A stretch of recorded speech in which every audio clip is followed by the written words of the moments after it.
How to hide your online status on TikTok.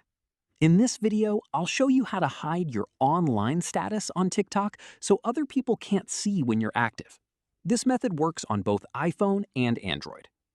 First, open the TikTok app and tap your profile. Make sure you're signed into your account. Next, tap the three-line menu in the top right corner and select Settings and Privacy. Scroll down and tap Direct Message.